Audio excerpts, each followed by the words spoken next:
Hi, delighted to present a powerful conversation with Dr. Imam, MD Pediatrics from Patna. Dr. Imam is a practicing pediatrician for over a decade. He is deeply committed to child health and continuous medical advancement. In this episode, we decode the evolving mindset of mothers and fathers too. Practical summer care tips for infants, the valuable importance of breastfeeding, ground level insights on making baby care products truly accessible in cities like Patna, and much more. As a former public relations officer of Peerless Hospital and Bikira Research Center, Calcutta, and now a qualitative consumer insight specialist with 20 plus years of hands-on experience, this dialogue bridges medical expertise with consumer realities. I warmly welcome each of you to watch, engage, and share your valuable inputs. Thank you. Good afternoon, Dr. Imam. Hi, ma'am. How are you? I'm fine. Thank you. Thank you so much for coming on this podcast. In fact, I work as a consumer insights specialist. My name is Ajanta Roy. I have worked in a hospital and healthcare is my category of interest, special interest. So thank you so much for consenting. I would request you to kindly introduce yourself so that the viewers would really know about you, Dr. Saab. Hello, everyone. Myself, Dr. Imam. I'm MD Pediatrics. As a pediatrician, I'm working in Patna as a consultant pediatrician from last more than 10 years of experience, and I'm having own setup in Patna in Anisabad in the name of Dr. Imam's Mother and Child Care Clinic, and I love my job. I'm doing great. That's really wonderful. Thank you so much. In fact, I love the passion when I interacted with you, and it's really a pleasure interacting with you. The moment you spoke about Bihar, the moment you spoke about Patna, I do have a different feeling because I've traveled there many a times and I have seen a lot of progress. मैंने वहां पर बहुत सारी चीजें देखी है, तो हम हिंदी में बात करें, उनको भी समझ में आ जाएगा। ये जो वीडियो हम बना रहे हैं ताकि उनको भी समझ में आ जाए। तो मुझे एक चीज बताइए डॉक्टर साहब, ओवरऑल ये जो बिहार के लोगों का जो मेंटालिटी है, ठीक है, खासकर औरतें माए के पास आती हैं, उनका जो मतलब 10 साल पहले या 5 साल पहले मतलब जिस तरीके से वो जीते थे, उनका माइंडसेट, उनका एटीट्यूड, ठीक है, ये जिस तरीके से वो आते थे या उनको कोई लेकर आता था, हो सकता है दे वर अकम्पनीड बाय देयर हस्बैंड्स और देयर पेरेंट्स और देयर इन-लॉज और हुएवर, तो उन चीजों में कोई फर्क आप देख रहे हैं अभी 2025-2026 में? Because that is very important for me to understand sir. Ma'am, बहुत फर्क आया है। डेफिनेटली बहुत सारी चेंजेस आई हैं। अब पहले जो माँ आती थी, या तो वो अपनी सास के साथ आती थी या वो मोस्टली अपनी माँ के साथ आती थी। अब हस्बैंड के साथ आती हैं। हस्बैंड केयरिंग हो गए हैं, हस्बैंड साथ में रहते हैं, बैठते हैं, चीज़ों को, हस्बैंड सारी बातों को समझते हैं कि क्या इश्यूज हैं, सर कोई भी दिक्कत तो नहीं होगा। तो अब हस्बैंड का बहुत रोल है और बहुत कंसर्न है। बहुत इंपॉर्टेंट चीज है। मदर अब हाइजीन बहुत मेंटेन करती है मैम। बच्चों में भी हाइजीन बहुत मेंटेन अब होता है पहले से। बहुत सारी चीजें जो पहले लोग मेडिसिन को इसी तरह से दवा खाना से ले लिया करते थे, वो चीजें बहुत हद तक कम हुई है। जो डिलीवरीज घर पे हुआ करती थी उसके रेशियोज बहुत कम हो गए हैं। जो 50-50 का अप्रॉक्स रेशियो हुआ करता था, that have come to very less in minimal जो अब जो घर में डिलीवरीज हो रही है बहुत कम, बहुत रेयर सुनने को आता है। बहुत रेयर ऐसे केसेस अब मिल रहे हैं। मोस्टली अब हॉस्पिटल्स में मैम डिलीवरी हो रही है, तो ये बहुत अच्छा। गवर्नमेंट का भी बहुत सपोर्ट है इस चीज में कि जो डिलीवर करेंगे उनको कुछ पेमेंट भी मिलता है from the government of India and the state government के थ्रू। तो ये बहुत अच्छी बात है, ये एक इनकरेजमेंट है। और आप बात करें वैक्सीनेशन की, वैक्सीनेशन इतना अच्छा हो गया है कि घर घर जाकर के वैक्सीनेशन हो रहा है और लोग, इतनी जागरूकता है कि लोग ले रहे हैं। पहले लोग के अंदर मिथ था, डरते थे कि वैक्सीन लेंगे तो मर जाएंगे, वैक्सीन लेंगे तो लाइफ स्पैन कम हो जाएगी। तो ये सारी चीज मिथ थी, ये लोगों के अंदर से खत्म हो रहा है, डर खत्म हो रहा है। लोग अब समझ रहे हैं। पोस्ट कोविड बहुत सारी चीजें चेंजेस आई हैं, लोग समझदार हो गए, समझने लगे और लोग इस चीजों को समझ रहे हैं कि नहीं, मुझे वैक्सीन लेना है मेरे बच्चे के फायदे के लिए। तो ये बहुत इंपॉर्टेंट हो गया है मैम, बहुत फायदा हो गया है। जी जी, ये आपने जो कहा, ये चेंजेस तो मतलब ये फर्क, ये परिवर्तन तो मैंने खुद भी देखा, मैं समझ सकती हूँ। बहुत बहुत शुक्रिया डॉक्टर साहब, thank you so much. Doctor साहब, गर्मियों का सीजन आ रहा है, ठीक है, तो आप जरा हमें बताइए कि खासकर कौन कौन सी चीजों के बारे में आप उनको बताना चाहोगे, मतलब ये जो मम्मियां हैं, माएँ हैं, जिनके छोटे बच्चे हैं, जो पीडियाट्रिक एज ग्रुप के हैं। डॉक्टर साहब, मैम सबसे पहले एक बहुत इंपॉर्टेंट चीज मुझे बताना है बच्चों के बारे में, कि जो 6 मंथ तक का बच्चा है उसको एक्सक्लूसिव ब्रेस्ट फीड हमें करना है। तो उस सिर्फ एक्सक्लूसिव ब्रेस्ट फीड का मतलब है कि सिर्फ और सिर्फ माँ का दूध देना है till 6 month of life. 6 month complete होने तक, ये नहीं कि बहुत सारे क्या 5th मंथ कंप्लीट होता है समझते 6 मंथ हो गया, ये 5th मंथ नहीं, 6 मंथ प्लीज कंप्लीट होने दे, ठीक है ना। बहुत सारे एडवांस कल्चर आ रहे हैं कि 4 महीने से शुरू कर रहे हैं, इन अदर कंट्रीज हमें सुनने में आता है कि 4th मंथ से ही वीनिंग ऑफ कर रहे हैं, लेकिन ये काम प्लीज मत करिए। रिक्वेस्ट है, आज की जो जनरेशन है या मदर है, ज्यादा हाई फाई नहीं करना है, जो चला आ रहा है, जो है, जो किताब में लिखा है, प्लीज उसको फॉलो करें और डॉक्टर्स की सलाह को माने। तो मैम 6 मंथ की जो बात हम कहते हैं, तो 6 मंथ तक एक्सक्लूसिव ब्रेस्ट फीड इसलिए कहते हैं कि सिर्फ माँ का दूध पिलाना है, क्योंकि 88% माँ के दूध में मैम पानी होता है। तो आपको अलग से पानी देने की जरूरत बिल्कुल भी नहीं है, बिल्कुल भी नहीं। ये पता ही नहीं है तो लोग क्या, गर्मी बहुत हो रही है सर, मुंह बच्चे का सूख जा रहा है तो पानी पिला दो, तो ये गलत है, ये नहीं करना है। अब बात आती है 6 मंथ एंड अबव, 6 महीने से ऊपर वाले बच्चे को आप बिल्कुल पानी पिला सकते हैं। जब वीनिंग कर लेते हैं तो हम लोग क्या है कि जब 6 महीना कंप्लीट हो जाता है तो हम लोग 5 टाइम मील्स देते हैं बच्चे को। तो 5 टाइम जब बच्चे को मील्स देना है तो उसमें हर तरह का, जैसे वेजिटेबल सूप हो गया, खिचड़ी हो गया, दलिया हो गया, बहुत सारी चीजें हैं जो हम लोग आराम से दे सकते हैं। मल्टीपल सोर्स है, बहुत सारी चीज है। सो 6 मंथ के बाद दूध का बहुत ज्यादा इंपॉर्टेंस नहीं है, ये माँ को समझना होगा। मेन है डाइट, क्योंकि फिर आप कंटिन्यू दूध को रखेंगे तो iron deficiency anemia is very common in kids. आप up to 2 years of age में आप देखेंगे इंडिया में खासतौर पे, चाहे बॉय हो चाहे गर्ल हो, आयरन डिफिशियंसी बहुत कॉमन होता है मैम। ये हम लोग ने बहुत केसेस हम लोग ने स्टडी भी किया है, हम लोग हमारे पास 500,000 बच्चों का डेटा है कि जिसमें आपको more than 75% ma'am iron deficiency anaemia, more than 75% बच्चे। और गर्मी आ रही है, हाइड्रेट करके रखना है, कपड़े सॉफ्ट कपड़े पहनाइए, कॉटन का कपड़ा पहना करके रखिए, हल्का कपड़ा, बहुत टाइट कपड़ा नहीं पहना के रखना है, हल्का कपड़ा पहना के रखना है, साफ सफाई रखना है, एवरी डे नहलाना है। बहुत सारे लोग आके पूछते हैं सर हर दिन नहलाएंगे तो तबीयत खराब हो जाएगी, बोले बिल्कुल नहीं होगी, आप हर दिन नहलाएं, कोई परेशानी की बात नहीं है। Lovely, lovely. In fact, the moment you spoke about Bihar, you took me down memory lane. As a qualitative researcher, बहुत बार मैं बिहार गई हूँ। हमारा जो काम होता है, we do it online and offline. So I've been to Bihar, I've seen the progress of Bihar. I have been to Bihar literally, for more than 20 years now. मतलब 20 साल से मैं बिहार ट्रैवल कर रही हूँ रिसर्च का काम के लिए, बहुत जगह गई हूँ। डॉक्टर साहब, हम जरा रैपिड फायर राउंड करते हैं, ठीक है? तो उसमें मतलब मैं आपको एक शब्द कहूंगी और आप 2-3 लाइन में बताइए कि मतलब आपका रिस्पॉन्स क्या है, ठीक है? जैसे कॉफी विद करण हुआ करता है। तो सबसे पहले मिथ्स, अगर मैं कहूँ सुपरस्टिशंस, दिमाग में क्या आता है आपका? सबसे पहला आता है रिगार्डिंग क्लोस्ट्रम। जो पहला स्टार्टिंग का जो दूध होता है, जो माँ को 3 दिन के अंदर में जो 72 घंटे के अंदर जो दूध होता है, दैट इज कॉल्ड क्लोस्ट्रम, और वो सबसे बेनिफिशियल और सबसे अच्छा और सबसे इंपॉर्टेंट मिल्क होता है। वेरी हेल्दी, वेरी न्यूट्रिशियस, उसके अंदर हर डिफेंस मैकेनिज्म उसके अंदर होता है। जो बच्चे से अगर पीते हैं तो उसको एंटीबॉडी फॉर्म होता है और लड़ने में मदद करता है। तो ma'am that is the most beneficial milk, जिसको लोग डिस्कार्ड करते हैं, उसको लोग विच मिल्क कहते हैं। तो ये बहुत ही गलत है। तो सबसे इम्पोर्टेंट पहला चीज तो ये। दूसरा मैम, एक पुराना रिवाज चला आ रहा है, पुराने कपड़े को पहना करके स्टार्टिंग के 6 दिन, कहीं कहीं 10 दिन, कहीं 12 दिन, कहीं कहीं 1 महीने सिर्फ पुराना ही कपड़ा पहना के रखना है, नए कपड़े को नहीं पहनाना है। ये सिस्टम क्या है आई डोंट नो। देखिए, आप पुराने कपड़े को अगर पहना रहे हैं तो प्लीज धो के, क्योंकि धागे वागे निकलते रहते हैं। तो बहुत सारे केसेस देखिए कि उंगली में लपेटा जाता है मैम, जिसकी वजह से पूरा रेडनेस वो बन जाता है और रेड उसमें निशान आ जाती है, या उसमें कटने के चांसेस होते हैं। तो प्लीज वैसे कपड़े का इस्तेमाल नहीं करें। आप पुराना कर रहे हैं, धुला हुआ होना चाहिए। या अगर नया कपड़ा भी मैम अगर आप यूज कर रहे हैं तो नया कपड़ा को भी प्लीज, नए कपड़े को एक बार वॉश कर करके आप पहना सकते हैं, कोई दिक्कत की बात नहीं है।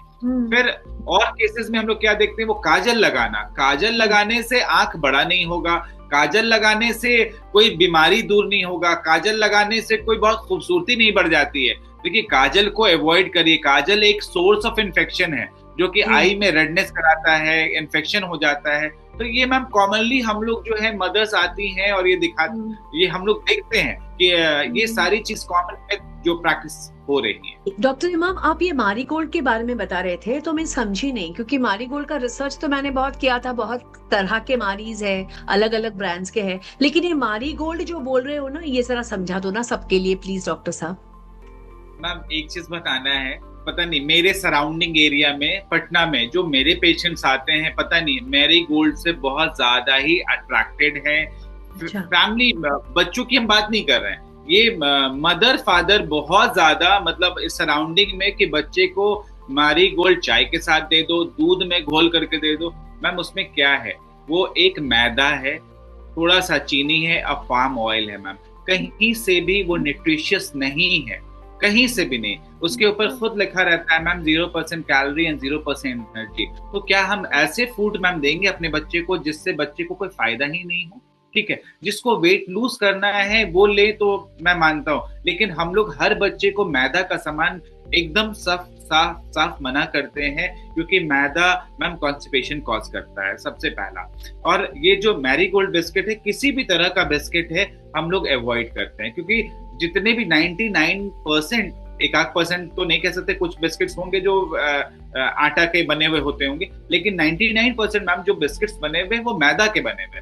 तो हमें अवॉइड करना चाहिए कोई भी तरह का बिस्किट। और प्लेन दूध पिलाइए ना, क्या जरूरत है बिस्कुट को घोल के देने का? दूध ऑलरेडी उसके अंदर सारे न्यूट्रिशंस हैं, तो अलग से एक मैरीगोल्ड ऐड करना मैं तो नहीं मानता हूँ। तो मैं तो एडवाइस कभी नहीं करूंगा। और ये बड़ा कॉमन है, बहुत कॉमन है। हम लोग हर माँ का ये सवाल है मैम, हम लोग परेशान समझा करके हम लोग थक चुके हैं। तो ये आज भी हम सारे व्यूअर्स से और मदर से मेरा रिक्वेस्ट है कि कहेंगे कि प्लीज और प्लीज कोई भी तरह का बिस्किट का इस्तेमाल बच्चों के लिए नहीं करें।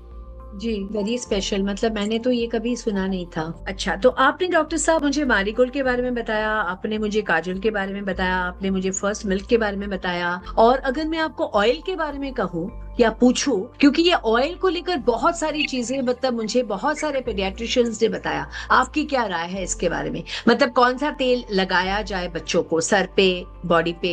द मोस्ट इम्पॉर्टेंट पार्ट यहाँ पे मुझे बताना है सारी मदर्स को कि देखिए, कोकोनट ऑयल के लिए भी एक मिथ है कि अगर विंटर्स में यूज करेंगे तो बच्चे को ठंड मार देगा, क्योंकि कोकोनट ऑयल ठंडा होता है। ये मेरा रिक्वेस्ट है, बिल्कुल ऐसा नहीं होता है। कोई ऑयल ठंडा और कोई गर्म नहीं होता है। इस तेल को बहुत भर के लगा दो, बच्चा गर्म रहेगा जाड़े में। तो क्या करते हैं, वो मस्टर्ड ऑयल को इतना भर के लगा देंगे कि चूता रहेगा इधर उधर से। मैंने देखा है, और इतने रैशेस डेवलप करते हैं, स्किन टैन हो जाता है बच्चे का। तो मेरा मानना है कि कोकोनट ऑयल से अच्छा मैम कुछ नहीं है, उससे अच्छा कोई तेल नहीं होता है। उसके अलावा प्लीज कोई और इस्तेमाल ना करें तो बेहतर। जी, अब मैं आपसे जानना चाहती हूँ कि ये जो सिजेरियन सेक्शन वाले बेबीज होते हैं, या प्रीमेच्योर बेबीज होते हैं, या लो वेट वाले बेबीज होते हैं, या नियोनेटोलॉजी में रहने के बाद निकले हुए जो बेबीज होते हैं, क्योंकि इनके ऊपर मैंने काफी काम किया हुआ है, काफी सीनियर पेडियाट्रिशियंस, नियोनेटोलॉजिस्ट से भी मैंने बात करी, उनके लिए डॉक्टर साहब आप कुछ अलग सा सलाह देते हैं? अगर हमें बताए तो बड़ी मेहरबानी होगी। द मोस्ट इम्पॉर्टेंट पार्ट कि they are very much delicate. वो बच्चे बहुत ज्यादा नाजुक होते हैं, वैसे बच्चे को बहुत फूक फूक के, बहुत संभल कर करके रखना होता है। और घर वालों को भी मैम एक टाइम पीरियड बना लेना चाहिए कि 6 आवर से 8 आवर मैं देखूंगा, फिर जो बंदा दिन में देखा है वो रात में सो जाए, और रात वाला रात में भी उस पर थोड़ा ध्यान रखे। थोड़ा एक्स्ट्रा केयर, थोड़ा कपड़े से ज्यादा कवरिंग होना चाहिए, ठंड ना लग जाए, फीडिंग प्रॉपर होना चाहिए। मोस्ट ऑफ द जो इंडिया में जो रेशियो निकाला गया है कि जो ma'am most of the death हो रहे हैं वो हाइपोथर्मिया की वजह से होते हैं। बाद में ये निमोनिया और इन्फेक्शन और ये बीमारी मैम बहुत बाद में आती है। इनिशियली जो है वो हाइपोथर्मिया है, जो कपड़ा नहीं पहनाने की वजह से, ठंड लग जाने की वजह से, ये जो क्या बहुत सारी चीजें हैं, कपड़ा पुराना पहनाना है तो भाई नया कपड़ा तो हमारे पास ऐसा है नहीं, तो इसलिए बहुत सारी चीजें ऐसी हैं जिसके वजह जिसमें extra precaution, extra take care लेना बहुत बहुत बहुत जरूरी है। जो न्यू बॉर्न बच्चे पैदा होते हैं, फीडिंग बहुत इंपॉर्टेंट, अगर मदर मिल्क दे तो उससे अच्छा कुछ नहीं है। कपड़ा अच्छे से पहना के रखेंगे और एक्स्ट्रा केयर की बहुत जरूरत है, और कुछ नहीं। जी समझ गई। और एक चीज देखिए डॉक्टर साहब, आप जानते ही होंगे कि आजकल जिस तरीके से हमारा प्रैक्टिस चल रहा है, मतलब whether it is a medical practice और whether it is a corporate practice और व्हाटएवर, मतलब हमें हमेशा ही अपग्रेड करना है। जैसे कि आप अगर मुझे पूछो तो एआई है, फिर हमारे अलग अलग टेक्निक्स होते हैं, मतलब लोगों से बातचीत करने का, डॉक्टर्स से बातचीत करने का, या पेशेंट से करे या हम कंज्यूमर से बातचीत करें। तो मैं आपसे जानना चाहती हूँ डॉक्टर साहब, how do you update yourself, अपने आप को नए जो टेक्नोलॉजी है या नए मेडिसिन है या नया जो भी निकल रहा है, किस तरीके से आप अपने आप को अपग्रेड रखते हो डॉक्टर साहब? मैम द मोस्ट इम्पॉर्टेंट कि हमारे मोस्टली सैटरडे संडे को सीएमईज ऑर्गेनाइज किए जाते हैं, जो लेटेस्ट रिसेंट एडवांसेस जो चीज़ें चल रही हैं, जो आई भी हैं मार्केट में, तो वो पता चलता है। बहुत सारे अपडेट्स जर्नल्स हमारे पास जर्नल्स आते हैं मैम, जो जर्नल्स हैं जो हमें एवरी मंथ हमारे घर पर कोरियर से आता है through IAP, Indian academy of paediatrics के थ्रू। उससे हमें मैम बहुत कुछ पता चलता है कि हाँ क्या करना है और क्या नहीं करना है, क्या क्या न्यू जो एडवांस जो चीजें आ रही हैं जो इंडिया में, जो बहुत सारे सर्वे के बाद उसमें एक रिजल्ट दिखा होता है, तो उससे बहुत आइडिया। और इन्फेक्शियस डिजीज कर करके हमारे एक चैप्टर होता है जो कोलकाता की टीम मैम ऑर्गेनाइज करती है, बहुत अच्छे तरीके से ऑर्गेनाइज करते हैं। उसमें बहुत अच्छे तरीके से बताया जाता है रिगार्डिंग इन्फेक्शंस के बारे में, रिसेंट एडवांसेस के बारे में। तो हमारा एक ब्रशअप होता है, जो हम ओपीडीज में बैठते हैं तो बहुत सारे कंफ्यूजन्स होते हैं रिगार्डिंग वैक्सीनेशन, रिगार्डिंग बहुत सारी डिजीज लाइक ट्यूबरक्लोसिस के बहुत सारे मेडिसिन चेंजेस हो रहे हैं, बहुत सारी जो बीमारियां हैं उसके मेडिसिन अपग्रेड हो रहे हैं। तो इसलिए बहुत सारी चीज अपग्रेडेशन के लिए हमें बहुत जरूरी होता है सीएमई में जाना, और बहुत सारे ऐसे कोई कॉन्फ्रेंसेस जो होते हैं उसको अटेंड करना, और जो जर्नल्स आते हैं उसको हम लोग रेगुलर पढ़ते रहते हैं। जी जी, बहुत बढ़िया। अब देखिए डॉक्टर साहब, as far as paediatrics is concern, या कोई भी स्ट्रीम अगर आप ले लो, कार्डियोलॉजी ले लो या आप नेफ्रोलॉजी ले लो, बहुत सारे नए प्रोडक्ट्स आ रहे हैं, ठीक है, ये अलग अलग फार्मास्यूटिकल कंपनीज ला रहे हैं। मैं प्रोडक्ट्स के बारे में बता रही हूँ। जैसे एक एग्जांपल के लिए, जैसे पहले तो वो लंगोट पहनाया जाता था, अब डायपर्स आ गए हैं, कितने वैरायटीज के डायपर्स आ गए हैं, मैंने काम किए हैं, मतलब इसलिए मैं आपको बता रही हूँ। इज देयर एनी प्रोडक्ट, ऐसा कोई चीज या ऐसा कोई प्रोडक्ट है जो अगर फार्मास्यूटिकल कंपनीज ले आए तो इन बच्चों के लिए it will be a total boon, मम्मियों के लिए भी ये टोटल बून रहेगा, ताकि उनका जो मतलब जिंदगी में आने का पहला 5, 6, 7, 8 महीना है, that will be covered blissfully. ऐसी कोई चीज आप बता सकते हो डॉक्टर साहब? मैम बहुत इम्पॉर्टेंट अगर देखा जाए, इवन मेरे पास भी बच्चे हैं, 2 बच्चे हैं, मुझे ऐसा लगता है कि डायपर एक बहुत बड़ा एक अमृत है मदर के लिए, एक बहुत बहुत इम्पॉर्टेंट चीज है, जो रात में, दिन में, एनी टाइम, जो पॉटी पहले बच्चा करता था और करने की वजह से बहुत ज्यादा रैशेस डेवलप करते थे। देखिए डायपर से रैशेस कब होते हैं, जब आप उसको टाइम चेक नहीं करते हैं और चेंज नहीं करते हैं। नहीं तो डायपर बहुत अच्छा है, आप डायपर को बिल्कुल पहना सकते हैं हर 2 घंटे पे चेंज। थोड़ा सा रेट का इशू है, अगर रेट को कम में लाया जाए, जैसे 10 से 11 रुपए 12 रुपए पर पीस पड़ता है, तो इट्स वेरी एक्सपेंसिव। आप सोशो इकोनॉमिक स्टेटस की बात करते हैं तो बहुत महंगा पड़ जाता है। तो उसका रेट अगर हाफ किया जाए, कुछ ऐसे क्वालिटीज में आए, थोड़े पतली क्वालिटी में आए, जिसको रेगुलर बेसिस पे चेंज किया जा सकता है। तो कुछ कंपनीज ने क्लोथ टाइप का अंडर गारमेंट वैसा निकाला है, लेकिन अच्छा। उसको वॉश करना या वॉश करने के बाद मैम बात क्या है, वो सूखता जल्दी नहीं है, इसके बारे में कोई नहीं बताता है। वो 12 घंटा लगता है, तो वैसे को फिर आपको बहुत सारे खरीदने पड़ेंगे, है ना, तो सूखता जल्दी नहीं है। तो ये थोड़ा डिफिकल्ट टास्क है कि उसको धोए और तुरंत सूख जाए, नहीं सूखता जल्दी नहीं है। डायपर की बात आती है, यूज एंड थ्रो है, और रेट कम में अगर आता है तो बहुत अच्छा है। फिर अभी स्टेरिलाइजर बहुत यूज कर रहे हैं मैम। स्टेरिलाइजर जो दूध बनाने के बाद जो बॉटल, पहले बॉटल जो बॉईल करते थे तो बॉटल सब टेढ़ा मेढ़ा हो जाता था जी, तो पहले शीशे के बॉटल, जो जो दवा का शीशा का बॉटल आता था, उसी में निप्पल लगा करके पिलाया जाता था। आज से मैं 15-20 साल पुरानी बात हो, जी फिर से शीशे का बॉटल मैम आया है, but it's very very expensive. 550, 850, 950, 1000, 1500 रुपए का शीशे का बॉटल आ रहा है, और बहुत डेलिकेट है, आप समझ सकते हैं। एक बार हाथ से छूटा गया, और वो तो बच्चा ही पी रहा है, कभी भी गिर सकता है, माँ धो रही है, बार बार धोना है, कभी भी बहुत डेलिकेट होता है तो कभी भी गिर सकता है। तो एक तो रेट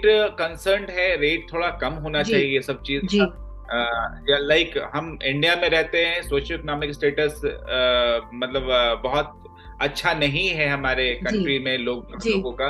तो उसको देखते हुए प्रोडक्ट्स को लाना चाहिए, हर कंपनी अच्छे ब्रांड्स को इस चीज पे थोड़ा ध्यान रखना चाहिए। जी ठीक है डॉक्टर साहब, ऐसा और कोई प्रोडक्ट है न्यू प्रोडक्ट डेवलपमेंट के लिए जो सोचा जाए, रिसर्च के लिए जो सोचा जाए, और ऐसा कोई प्रोडक्ट आ जाए जो शायद हमने या आपने इस्तेमाल नहीं किया था, जो आगे चलकर बच्चे इस्तेमाल कर सकते हैं, बच्चों के लिए इस्तेमाल किया जा सकता है, फार्मास्यूटिकल कंपनीज ले आ सकते हैं? Can you give us some ideas on some new products that are needed basically for the paediatric age group, doctor? मुझे लगता है कि अभी सबसे ज्यादा जरूरत, प्रोडक्ट से ज्यादा जरूरत मैम अभी है ब्रेस्ट मिल्क बैंक की। ब्रेस्ट मिल्क बैंक जो है, जो मैम अच्छे अच्छे जगह पे नहीं है, मेरे को ऐसा लगता है, मेरा अपना थॉट्स है ना, वो होना बहुत जरूरी है। कि मैम 90% जो है ना, माँ परेशान है कि सर मुझे दूध नहीं हो रहा है, तो bye bye by any chance they have to shift to cow milk, goat milk, or they have to shift to formula milk. So formula milk बहुत सारे लोग मैम नहीं पिला पाते, तो वो अमूल स्प्रे पिलाते हैं। अमूल स्प्रे मैम जो चाय बनाने के लिए आता है उसको पिलाते हैं, और एक पैकेट को 1 महीना चलाते हैं, 15 से 20-20 दिन चलाते हैं। आप सोचिए कि किस क्वांटिटी में डाल रहे हैं और कैसे बना रहे हैं, और दैट इज नॉट मेंट, वो बना ही नहीं है दूध पिलाने के लिए, वो मैम चाय बनाने के लिए बना है अमूल स्प्रे। तो लोग मैम उसको पिला रहे हैं, तो ये कंडीशन बहुत बुरा है, हम समझाते हैं, बताते हैं। तो मैम ब्रेस्ट मिल्क बैंक जो है, ब्रेस्ट मिल्क बैंक जो होना चाहिए, वो अवेलेबल होना चाहिए इजिली, और कहीं भी मिल जाए उसके बारे में जानकारी होना चाहिए, छोटे छोटे जगह पे भी उसका होना चाहिए, ताकि जो मदर मान लीजिए कोई एक्सपायर कर गई या कोई मदर आईसीयू में एडमिटेड है, तो वैसे बच्चे को इजिली अवेलेबल हो जाए, इजिली मिल जाए मैम। और अगर प्रोडक्ट्स की मैम बात करते हैं, तो प्रोडक्ट्स तो हर दिन कोई ना कोई न्यू लॉन्च हो रहा है, तो बहुत सारे चीज सक्सेसफुल भी हो रहे हैं, और बहुत सारे के एडवांटेज भी है, बहुत सारे के डिसएडवांटेज भी है। जी, तो ये जो फार्मास्यूटिकल कंपनीज है, ठीक है, ये आपके पास मेडिकल रिप्रेजेंटेटिव्स आते हैं, फार्मास्यूटिकल कंपनीज बहुत सारे प्रोडक्ट्स के बारे में अपडेट करते हैं, तो वैसे would you have any message for them as far as paediatrics is concern? Would you like to suggest something? आपकी कोई राय अगर है तो आप बता सकते हैं। Ma'am they are doing best as their part, बहुत अच्छा काम कर रहे हैं, न्यू वेरिएंट्स ऑफ मेडिसिन लेकर के आ रहे हैं for the paediatric age group also. और जैसे कि लाइक देखिए होता क्या है, बहुत सारे ओबेस बच्चे आते हैं, ओबेसिटी 40 kg, और बच्चे की उम्र है 6 से 7 साल 8 साल, और बच्चे का वजन है 35 किलो 40 किलो, तो मैम उसको आप सिरप जो 250 mg का आता है नहीं पिला सकते थे। तो अभी न्यू थिंग व्हाट न company have come up with की पैरासिटामोल 500, पैरासिटामोल 500, तो 5 ml में 500 mg आपको मिल जा रहा है। तो अगर कोई 40 किलो का बच्चा है या 35 किलो के आसपास का बच्चा है, तो उसके लिए मैम 500 mg आपको देना पड़ेगा। तो वो टैबलेट इज नॉट पॉसिबल, अगर आप चूर के देते हैं तो मुंह में बिटरनेस है, बच्चा को वॉमिट कर देगा। तो सिरप फॉर्म में लेके आए हैं पैरासिटामोल 500 mg। तो this is very good, very good, मुझे बहुत अच्छा लगा ये देख करके। तो वैसी बहुत सारी चीजें रिसेंट एडवांसेस में पीडियाट्रिक में हमारे बच्चों लोगों के लिए हर कंपनी न्यू चीजें लेके आ रही, बहुत अच्छी तरीके से लेके आ रही हैं। हम लोग तो जो भी चीज सोचते हैं उससे पहले कंपनीज लेके चली आती है, तो it's a very good sign. और we are into a developing country, हम लोग अच्छा कर रहे हैं, and we are doing good in this pharma field, बहुत अच्छा। जी जी, बहुत बढ़िया, that was really interesting. So, Dr. Imam, thank you so much for your time. It was an immense pleasure talking to you, interacting with you. And next time when I come to Patna, or if you come down to Calcutta, we would definitely try and make it in person. I think it will really be a pleasure. Thank you ma'am.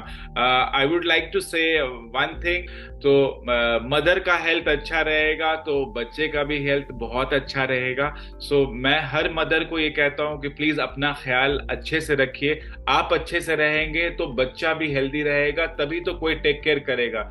माँ से अच्छा कोई भी दुनिया में बच्चे का care नहीं कर सकता है, चाहे उसकी दादी हो, नानी हो, उसकी चाची हो, कोई भी हो, नहीं कर सकता है। इसलिए माँ को मैम हेल्दी रहना बहुत जरूरी है, माँ जी को अच्छा डाइट लेना बहुत जरूरी है।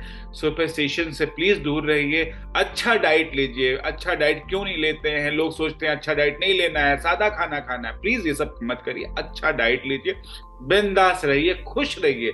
जितना खुश रहिएगा उतने आप हेल्दी रहेंगे, इतना खुश रहेंगे उतना मिल्क प्रोडक्शन होता है। ये बुक में हमारे है, जो जितना आप प्रोडक्शन ऑफ मिल्क होगा मैम, उतना बच्चा हेल्दी रहेगा। तो जी healthy mother is equal to healthy child. Right right. Thank you so much doctor साहब, wishing you all the very best. Thank you thank you ma'am. Thank you so much, thank you.